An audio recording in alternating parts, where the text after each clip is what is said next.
Hello and welcome to another episode of the Mark Moss Show, where we're always talking about the decentralized revolution. We're talking about deglobalization. We're talking about the way the world is rapidly changing.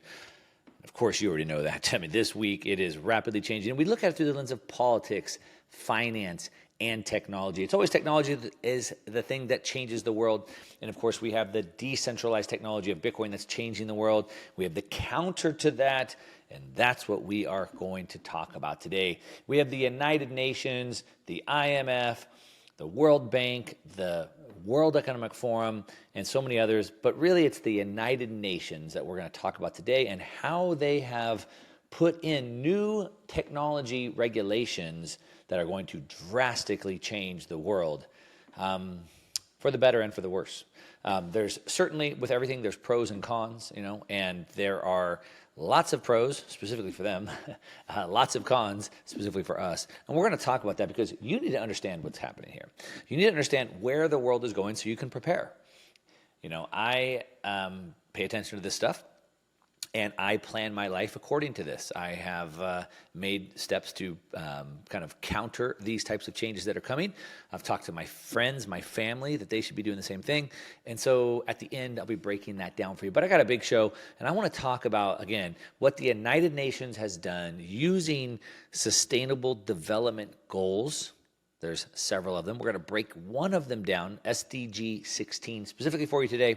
We'll talk about what it is, what it means, the problems that we have with it, and ultimately what this means for us everywhere in the world, not just as Americans, everywhere in the world, and of course, what we can be doing about it. So let's go ahead and just dig in. Now, if you're, well, you know about the United Nations. Of course you do. Now, we know that I talk a lot about cycles. About every 84 years, there's what's called a regime change or a populist uprising. And so we know that about 84 years ago, we had the end of World War II. We saw, Hitler, Mussolini, in the United States, like FDR's New Deal. About 84 years before that, Karl Marx wrote the Communist Manifesto, which led to the largest uprising in European history. About 84 years before that was the French Revolution in Europe, the American Revolution over here in the United States. And so about every 84 years, we can see this happening. Now, going back just to the last 84 years, we also know that in these 84-year periods, we have like this pendulum that swings back and forth. It swings from centralization to decentralization.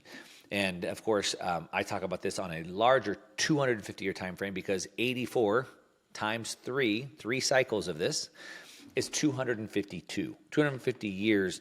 And so we have this massive pendulum that swings from centralization to decentralization. But about 84 years ago, we saw, like I said, the end of World War II, and we saw the birth of the United Nations. We saw the birth of the IMF, International Monetary Fund. We saw the birth of a lot of these things that have led to this massive amounts of centralization. And so now the world is really under this, like I said, under the UN, under the IMF, of course, the U.S. dollar, homogeny, et cetera, this U.S. international order, if you will.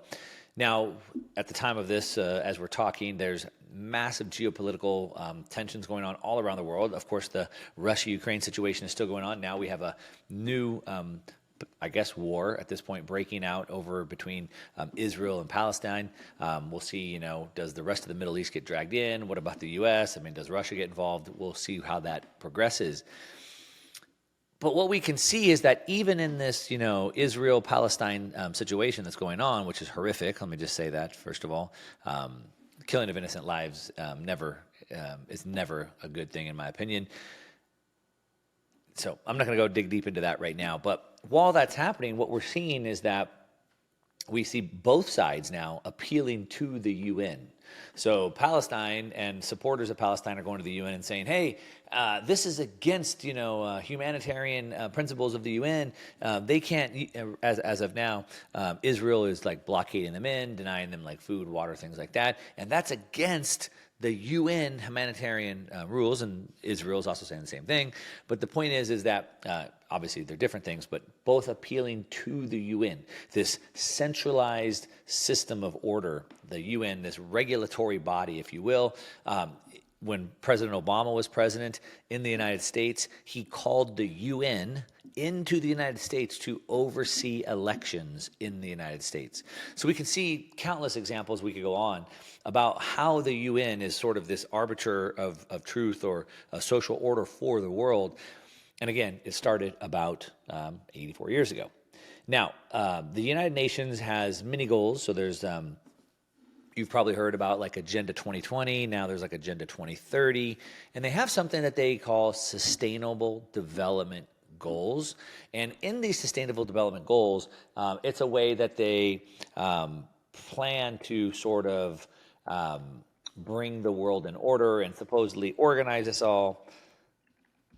I believe there is, just real quickly here, yeah, I saw that. So it's a way, these goals are a way that they could basically bring the world into order, and if we get everybody working in alignment with these goals, then we can have this world where it doesn't all fall apart. Now, as there's 17 goals, and like I said, I want to talk about 16 today. Part of the reason why I want to talk about 16 is because it's scary, it's dangerous, and it's really what brings all of this together. Without Sustainable Development Goal 16, 17, which we'll talk about as well, without 16, none of it really works. So what is this? The United Nations claims that the purpose of Sustainable Development Goal 16, SDG 16, is to promote peaceful and inclusive societies and to provide access to justice for all. That sounds great. It makes me feel all warm and fuzzy. I mean, I certainly want peace. I certainly want inclusive societies. I want justice for all. That sounds great. I'm all in, right? Count me in, right? Hiding behind the rhetoric is the real objective: to strengthen and consolidate the power and authority of the global governance regime and to exploit threats, both real and imagined, in order to advance regime homogeny. Basically, what that means, regime homogeny, in order to continue to build the centralization. They want to continue to centralize the power of the entire world in one regulatory body. No more having individual sovereign nations where the United States is sovereign and France is sovereign and Russia is sovereign. No. They want to consolidate all of the power into one homogeny, into one body like the UN, the IMF, the WF, etc. All right? Sound good? No, it doesn't, does it? It actually sounds pretty scary. Now, the overall objective of the SDG 16 is to strengthen the UN regime, right? It's the UN that's the regulatory body over the whole world. The UN acknowledges that SDG 16.9 is the most crucial of all its goals. So this is per the UN. Now, just a heads up, I am referencing an article that was written by Unlimited Hangout. You can check them out at unlimitedhangout.com. It was written by Ian Davis and Whitney Webb. Whitney is a friend of the program. I've had her on my show. She is an amazing wealth of information. I have a long-form interview I did with her. Just search Mark Moss and Whitney Webb. Highly, highly, highly recommend you listening to it if you want to know the bigger picture of what all this means. We'll be having her back on the show again here at some point in the near future. But anyway, Unlimited Hangout, Whitney Webb, check that out. But in this article, it says the UN acknowledges that it's the most crucial of all its goals. The reason why is it's essential for the attainment of numerous other SDG, Sustainable Development Goals. So that what they're saying is that if they don't get this one in place, how will they actually enforce all the others? So at first, like most of these government bills, they seem relatively harmless. As a matter of fact, they typically seem good. Like the Inflation Reduction Act. Let's print another $1.7 trillion to help inflation.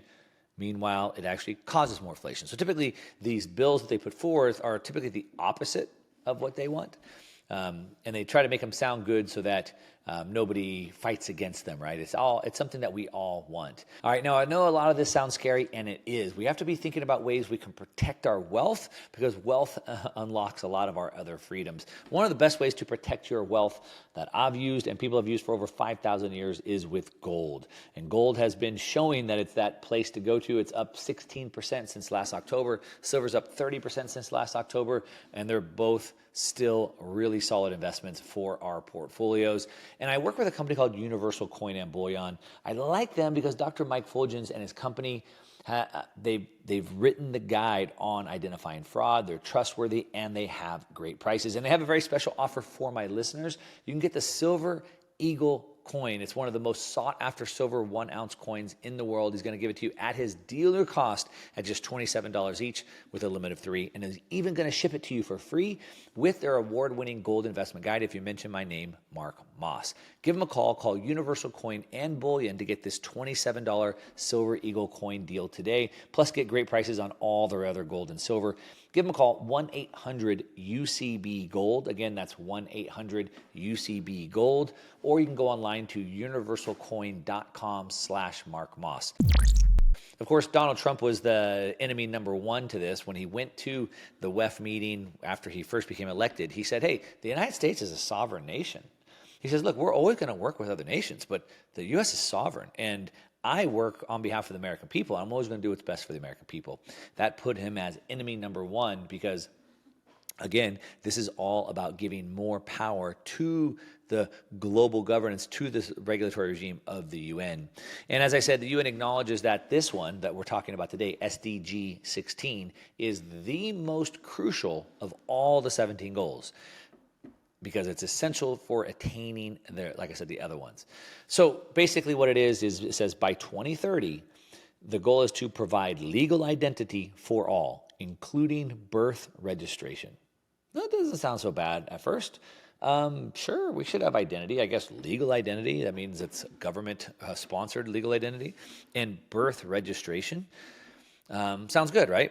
Well, it's designed to introduce a centrally controlled global system of digital identification, digital ID, in combination with other global systems, such as some of these other ones we've talked about, such as interoperable central bank digital currencies, CBDCs.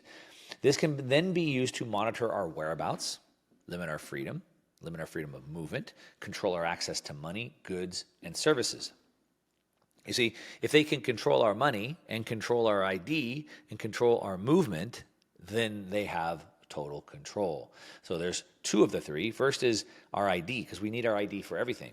We have to use our ID to log into a website. We have to use it the way they want it. We'll get into it. Use our ID to buy food. Use our ID, like I said, to use the internet, do banking, etc. And then there's the money side. So then they'll see every time we transact. And when we have to show our ID, then to get permission, then they could block permission. If we have to use the digital money, then they could block our access to the money. The third one would be health passports and movement gateways. So then we have to be able to get approved to be able to go anywhere on that way. Universal adoption of SDG 16 digital ID will enable the G3P global governance regime. This is this new body they've put together to establish a worldwide system of reward and punishment, the carrot and the stick. Humans, we're very simple. We're motivated by moving towards pleasure and away from pain. We want to move towards the carrot. We want to move away from the pain. It says if we accept the planned model of digital ID, it will ultimately enslave us in the name of sustainable development. Now, this sounds onerous. They try to make it sound good. Let's just give everybody a digital ID. Let's give everybody a birth registration. But what does that mean? Well, if you understand how the United States works, and there's U.S. corporation, and why do we have Social Security numbers, and how is that registered, and how does that connect with the U.S. debt, maybe you already have an idea. If you don't know what the heck I'm talking about, don't worry, we're going to break that down for you. Now, this says that the ID 2020 Alliance is a global public-private partnership. That's good old Klaus Schwab's words, right? He's pushing for this global public-private partnership that has been setting the future course of a digital identity since its founding. The objective is the ID 2020, which is this, everyone should have this digital ID. The ID 2020 Sustainable Development Objective is to create technology-driven public-private partnerships to achieve the UN's 2030 Sustainable Development Goal, providing legal identity for everyone on the planet. Specifically, ID 2020's mission aligns with the development target 16.9 of legal identity for all, including birth registration. Sounds good. It says here that if we have that, and part of the Sustainable Development Goals is that if we have that, and we have this ID 2020, or I should say if we don't have that, then we may not be protected by law anymore. If we don't have that, not only could we not be protected by law, we might not have access to services that would be granted by the government, so we might have service denied to us. Our right to transact in the modern economy would be removed. We would be barred from participating as citizens and excluded from the so-called democracy. Now, I'll point you to, I know that sounds a little bit dystopian, and yes, it is. I'll take you to on the World Economic Forum's website. You've probably heard you'll own nothing to be happy. You've probably heard that before. Where did that come from? Well, I believe it originally originated from an article that was written by, I believe her name is Ida Auken, and she worked for, I want to say maybe it was in Belgium. Anyway, she's part of the WWF now, and she wrote an article, and she opened up the article by saying, the year is 2030, I have no privacy, I own nothing, and I've never been happier, or life's never been better, something to that effect. And what she was saying in this article, she goes on to kind of talk about her life and how her life works in this new 2030 year, when all these SDG goals have been met. So she's talking about her life. She has no privacy. She owns nothing, and she's never been happier. So you own nothing and be happy, right? So what is she talking about? Well, first of all, she's saying, I have no privacy. And the reason why is because part of this plan, and Klaus Schwab outlined all of this in a book that he wrote called The Fourth Industrial Revolution. I highly recommend you read the book if you want to know where these people are moving the world to. But in this world of this Fourth Industrial Revolution, it's where basically man and machine kind of come together and merge together. Elon Musk, everybody's favorite freedom fighter at this point for opening up free speech on Twitter, is also working on this exact same goal with his Neuralink, where basically you have a computer chip in your brain. But in this book that Klaus Schwab wrote called The Fourth Industrial Revolution that they're building towards this Sustainable Development Goal, this 2030 world, is that basically all your thoughts and dreams would be read, and they would be put into this giant cloud, this giant database cloud that's managed by AI. All right, so that's all part of this. And part of the reason is because they believe centralization, central planning, government central planning, socialism, communism has always failed. And the reason why it fails is because it's no match for the market. The market is made up of individual players like you and I, millions or billions of people in this market. And there's a lot of information that's there. And central planners can never have that much information, and so it always fails. But they think that if they could just get all the information by harvesting our thoughts, our dreams, et cetera, put it into an AI, the AI can manage it, then they would have enough information to manage it better. And so what she's talking about in this article is that, again, I have no privacy because all my thoughts, all my dreams are being read and harvested into this AI. I own nothing. So she talks about in the story, which I recommend for you to go read it for yourself, she talks about how she just shows up in a room somewhere. She doesn't have a house, but she sleeps in different places. There's like a room waiting for her. She walks outside and a car just magically shows up to give her a ride. It already knows that she needs a ride and where she needs to go before she even has to order it. But the part that I want to bring attention to is in this story, she says, I feel bad for those people living outside the wall. I feel bad for those people that live outside the wall and aren't able to participate in this world that we have. That's exactly what it's saying right here. If you don't have access to this ID and you don't use the money, then you won't be protected by law. You'll have your service access will be denied. Your right to transact in the modern economy will be removed. So exactly what they're saying here is what she wrote about in that story. Are you starting to see it? My guess is that you probably don't have written down goals, and I say that because I believe 97% of people do not. 3 out of 100 of you do, the rest of you don't. Now, there was a study done by Harvard Business School. So this isn't just Harvard, but it's the business school. So this is like some of the most driven, the best, the brightest going into this. And only 3% of the people had written down goals. But what they did is they studied these people over a period of time, and they found out that the 3% of people that had written down goals outperformed all the rest of the people by 10 times. The power of picking a goal, a very specific goal, that's very powerful. Most of us don't have any goals. I mean, if you stop the average person on the street, you say, where do you want to be in 2 years, 5 years, 10 years? What do you want your life to look like? How much money do you have? What do you do for work, right? And most people wouldn't know. They haven't actually thought about that. So first thing is to think about it and what do I actually want?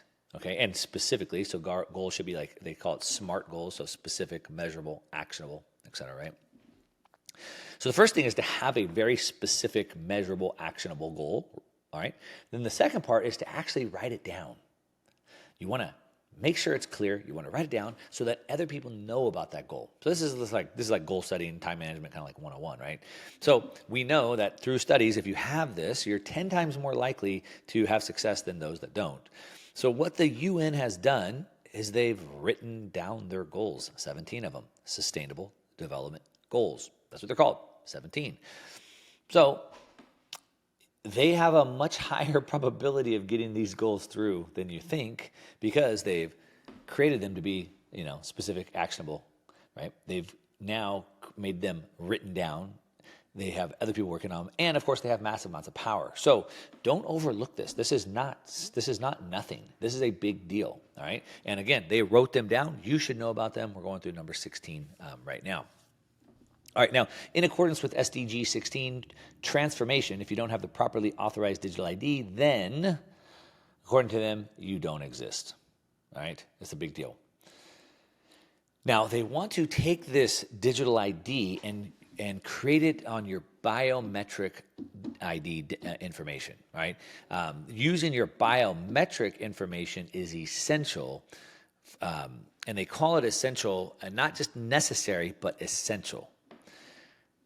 And they want it to be interoperable, but they want to use your biometric information, and they'd use that and they would map it to your physical ID. That way, once you have it, they can make sure that you're easily identifiable. They could see just the way that you're walking, right? They could trace it back to you. There's lots of biometric ID that can measure your gait, like the way that you walk, the way that you limp, the way that you space your steps, things like that. And we know that biometric ID is already used all around the world. The UK, for example, all driver's licenses require machine-readable photo ID. Chinese government requires photo ID to purchase a SIM card to use for the internet, and has more recently moved towards issuing a national biometric digital ID card. So, for example, right now in the United States, you could still go buy like a SIM card, and you could have like a burner phone, because why does the government need to know who you are in every single phone call, right? Not in China. They certainly don't have that. And so these are things that are already happening. In January 2019, the Alliance launched the ID 2020 certification mark at the World Economic Forum in Davos. Of course, right? The UN, the World Economic Forum, the IMF, right? So this in January 2019, it launched this at the WEF Forum in Davos under ID 2020's Technical Advisory Committee. And doing this, by presenting it there, it established a set of functional outcomes-based technical requirements for user-managed, privacy-protecting, and portable digital ID. Now, when they talk about privacy protecting, they talk about making sure that hackers can't get into it. But of course, they have it, and they share it with all of their people that they want to have it, just you don't. Now, the founding partners of this ID 2020 Alliance are Accenture, Gavi, IDEO, Microsoft, and the Rockefeller Foundation. And it's important to understand that digital ID is not being implemented by civil authorities. It's not being implemented by your government that you had a chance to vote on, that you have a chance to vote those people out. No. It's not being implemented by them. It's being implemented by, remember, the public-private partnership. It's being implemented by the private businesses, Microsoft, Rockefeller Foundation, Accenture. The governments are merely the enabling and enforcement partners in the ID 2020, right? So they're the ones that enable it to happen. They enforce it if you don't use it, but it's this public-private partnership that's really bringing this to light. Now, they call this, like I said, this way to really bridge the gap and bring people together, which sounds really good. Again, we want inclusion, right? We want people to have equal opportunities. I think about like this iPhone. I travel the world a lot, mostly surfing. I travel to the most remote places I can find in the world because I try to find waves that don't have a lot of people there. So typically, we're vacationing in places with dirt roads and very limited services. And I think about, and this summer I spent a month in even going through Europe, through Spain and Greece, etc. We went to Egypt, and Egypt is very, very, very poor, very poor. It was shocking poor, to be honest with you. And I've been to a lot of poor places. I think I've been to so many poor places that you don't really get any more poor. But typically, I go to poor places where they live remote, so they have a pig in the yard and they can go fish, kind of a thing. But in Egypt, where we were in Cairo, they live in a city and they're poor. It's pretty bad. But I just think well, if you have a phone, if you have an iPhone or an Android phone, I guess for that matter, you really have almost equal opportunity. Because if I have a smartphone, an Android or iPhone, I can go online. I can go onto YouTube and I can learn anything I want. I can go onto networking sites, social media sites. I can meet anybody I want. And I can create a business and serve anybody I want. You don't have to, as we were going around looking at the pyramids, for example, there's people standing outside, they're selling these little trinkets. Nobody wants those trinkets. Not very many people. They could just hop on the internet and provide their services to the world. I mean, in this world that we have today, we have teenagers making 6 figures and more just with Instagram accounts. And so I think about, the phone and really the internet, but the phone being like this computer in your pocket that gives you equal opportunity. Now, everybody has the chance to learn and to meet and to provide services. However, if you don't have access to the internet, or specifically you don't have access to the financial system, then you don't have equal opportunity. And so by them making you, or by them requiring permission, the very act of requiring permission automatically means that some people are excluded. They don't have permission. Think about that. If the goal was to let everybody have access to it, then they wouldn't require registration or permission. Everyone can just join. But by the very fact of them making you fill out a form and register and get your ID and all those things, they're saying that only if you do what we say, only if you meet these requirements, are you now allowed to join the internet, which again, per the UN, this digital ID is the very first part of it. And then it's tied to the money, the central bank digital currency. And so now if you don't have permission, you can't get on the internet. So now you don't have equal opportunity there. And even if you do get on the internet, you don't have access to the money, the CBDC, the financial system. So there's no equal there. So listen carefully to what they're saying and just think about this. We have to take these things past a first order level of thinking. At first order is sure, I guess everyone just gets an ID. That sounds great. That's first order thinking. But what's the second order thinking? Well, what if they take away my ID? What if they restrict my ID? What if they don't give me ID? Then what happens? Now, we think about this today, as I was kind of saying before the break, how really this access to the internet, having a smartphone in your pocket has really been this great democratizer, if you will, where anybody with a smartphone could now, learn anything they want, meet anyone they want, do anything they want. And because of that, digital technologies today are sort of similar to natural resources such as air and water. We all have the ability to breathe, right? Well, we all have the ability to talk online, right? Well, the thing is that our well-being and development depend on their global availability. And today, digital technologies are the same way. For example, if you have a business that provides pretty much any kind of service, specifically digital services, and you cannot advertise on Facebook and Google, you pretty much don't have a business. I mean, if you can't advertise on those two sites, you're done. And so having access to these digital technologies is almost as important as it is having access to air and water, if you will, in that light. And really, like I said, this SDG 16, the digital ID, is the linchpin. This is what they say, the linchpin to all the other ones. So when we think about it in terms of one of the other ones, which is the CBDC, central bank digital currencies, we think about financial inclusion. So the regime, the UN, the regime's concept of financial inclusion, as they've spelled out for us in its global digital compact, we'll see our digital IDs linked to our bank or mobile money accounts. So that's why we need these two, that's why they need these two things together. This will not only enable the regime to take our money whenever it likes, for whatever purpose it wishes, but also to surveil and control all of our transactions and effectively operate a global system of economic punishment and reward. SDG 16 is thus the keystone for global dictatorship. Now, we don't have to look far to see this. We don't have to imagine this dystopian world where this could be used. We don't have to look any further than just our neighbors in the East, well, I guess it depends on where you're at in the world, but over in China, because they've been doing this now for like over 5 years, 6 years.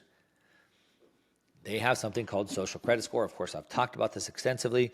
And they look at all of your information, not your credit score, but your social score. If you say mean things on the internet, then you lose points. If you don't take out your trash, you lose points. If you vote for the wrong candidate, you lose points. And if you lose too many points, if your social credit score drops too low, you're denied access to basic services such as train tickets or bus tickets or something like that. So they already have it. Now, how can they enforce something like that? How can they say, hey, you said something mean online, you can't buy a plane ticket? Will they enforce it? First of all, they have to know who you are that even said it. So that means nobody using the internet anonymously. Right now, you can go on to pretty much any of these social media sites, and you could register as an anonymous user. On Twitter, we call them anons. As a matter of fact, at the time of this recording, just today, I believe, Twitter announced that now, as a Twitter user, I can put a setting where only verified accounts are able to comment on my posts. Right? So as of now, you could use Twitter anonymously. But they're quickly moving it to a world where you have to be, you can no longer be anonymous. You now have to be verified. There's obviously they have their own set of restrictions on what it takes to become verified, and those can change over time. That's something that you have to understand. Look, it always almost starts harmless. It's that slippery slope, though. Once you crack that open, everything starts to change. Once you require permission, then the things that it takes to get that permission can change over time. So in the beginning, like, oh, it's not that bad. Like we talked about last week, in Canada, 2 new bills that they're putting forth to basically control all the people creating content in Canada, podcasters, YouTubers, et cetera, things like that. And right now they're like, hey, it's not a big deal. Like, we're just asking for a little bit of information. No big deal. And it starts that way. Because if they came out super hard and strong and said, we're going to take away all your freedoms, no one's going to go for that, right? There's going to be massive pushback to that. So they come out and they start very simple. And so most people are like, it's not a big deal. Like, whatever, let's go with it. But that's how it starts. But again, how could China do anything like this if you were using the internet anonymously? And the answer is, of course, they couldn't. How could they prevent you from buying a bus ticket if they didn't know who you were and they didn't have control over the money? Of course, they couldn't. You see, that whole social credit score system could not operate if they didn't have the digital ID, if they didn't have the digital money, the central bank digital currencies. But of course they do. That's why they wanted to link. That's why per the UN's own document, this one, SDG 16, digital ID, is the linchpin to get all of the other things in. Making sense? Starting to make sense there? Now, it seems like, or what they're saying is, now this is another topic I'm not going to dive into, but they make a very clear distinction between what they would call human rights and inalienable rights. All right, so they specifically have changed this. As Americans, we're used to this word inalienable rights. We believe that inalienable rights, as per our founding fathers, are God-given rights. So look, I don't have rights given to me by man. I have rights that were given to me by God, such as freedom of speech. I have the ability to talk. I should be able to talk. I don't need man to give me that right. So that's the difference, inalienable rights. But they go out of their way, the UN and these documents go way out of their way to call them human rights. And the reason why they're human rights is because they were given to us by humans and not by a creator. They say that human rights include the right to have a digital ID attached to an individual from birth in order to ensure that any money allocated to any individual can be used by the G3P to finance whatever it wants to finance. So this is a very key piece here I started talking about in the beginning. So if you have digital money and you have a digital ID, then they can make sure that the money is your money is then allocated towards them. They call it the people's money. In this in the UN task force, they published a document deceptively titled People's Money, which is harnessing digitalization to finance a sustainable future. And so basically what this says is that the aggregate global pool of domestic savings.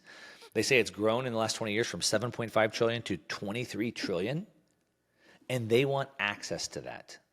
So they want your money in this digital form of money linked to your ID, the human rights, the rights they have given to you as humans, and they want all of that linked together. It's assumed that all of us agree that our money should then be used to finance the UN's regimes, these SDGs, these 17 goals.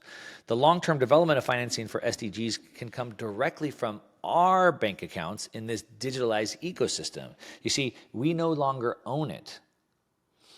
The money in that account with our digital ID and the central bank digital currency is in the people's money, as they call it, which means they have the right to access all that money. I told you it's sort of like how we got Social Security numbers to back up all the debt of the United States. Look, I recommend you go read this on your own. There's a lot to it, and we're running out of time here. Just go to the UN's website, read the Sustainable Development Goals. We've been going through number 16 so you can understand what's happening. Of course, number 17 is where it all comes in, and so you're certainly going to want to understand that as well. If you're just tuning in, you're listening to The Mark Moss Show. We've been running through some of the latest information that's coming through so you can stay one step ahead of what's going on in the world. And we've been talking about the UN Sustainable Development Goals, specifically 16, the digital ID, which they say is the final piece that brings it all together. Go read it for yourself. That's what I got for you today. Thanks so much for listening. Until next time.